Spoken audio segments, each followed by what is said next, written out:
সূর্য প্রতিদিন উদয় হয় কোন দিক থেকে বলেন? পূর্ব দিক থেকে সূর্য উদিত হয়। আল্লাহ রসুল সাল্লাল্লাহু আলাইহি ওয়াসাল্লাম আবু যর গেফারি রাদিয়াল্লাহু তাআলা আনহুকে ডাক দিয়ে বলছেন, হে আবু যর গেফারি, তুমি কি জানো সূর্য উদয়ন হওয়ার পর থেকে যখন সূর্য পশ্চিম দিকে অস্ত যায়, ডুবে যায়, তখন এই সূর্যটা কোথায় যায় তুমি কি জানো? হযরত আবু যর গেফারি বলছেন, ইয়া রাসূলুল্লাহ, ইয়া হাবিবাল্লাহ, আল্লাহ এবং তার রাসূলই ভালো জানেন। ও নবী, আপনি আমাকে বলেন ওই সূর্যটা কোথায় চলে যায়?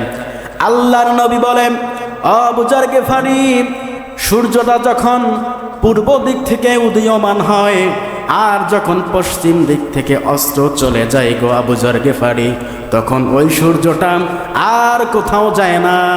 ওই সূর্যটা আরশে আজিমে গিয়ে আল্লাহ পাককে সিজদা দেয়। বলি সুবহানাল্লাহ। এই সূর্যটা সিজদা দেয় প্রতিদিন। এই সূর্য ওঠে আর ডুবে যায়। এটা কোথায় যায়? বুখারীর হাদিসের মধ্যে এসেছে, 2900 এর আশেপাশে হাদিস। হযরত আবু যর গেফারি বলে, ইয়া রাসূলুল্লাহ, ইয়া হাবিবাল্লাহ, আর কিভাবে উদীয়মান হয়? আল্লাহ পাক রব্বুল আলামিন যখন দেখে প্রতিদিন ওই সূর্যটা আল্লাহ পাকের আরশে আজিমে গিয়ে সরাসরি আমার আল্লাহকে সিজদা দেয়। আল্লাহ পাককে যখন সিজদা দেয়, আল্লাহ পাক কবুল করে নেয়। কবুল করে নেয়। আল্লাহ পাক যদি অনুমতি দেয়, অবশ্যই আবার পরের দিন সূর্যটা পূর্ব দিক থেকে আবার উদীয়মান হয়।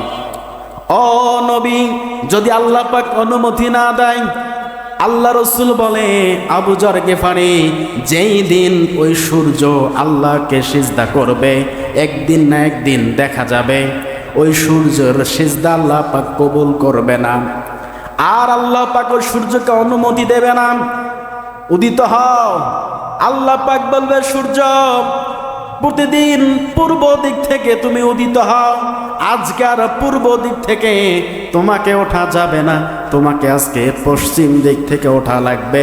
যেই দিক দিয়ে এসেছো সেই দিক দিয়ে ফিরে যাও। আর ওই দিনটাই হবে কিয়ামতের দিন। ওই দিন আর সূর্য পূর্ব দিক থেকে উঠবে না, ওই দিন সূর্য উঠবে পশ্চিম দিক থেকে। যেই দিন সূর্য পশ্চিম দিক থেকে উঠবে, ওই দিন কোনো বান্দার তাওবা আল্লাহ পাক কবুল করবে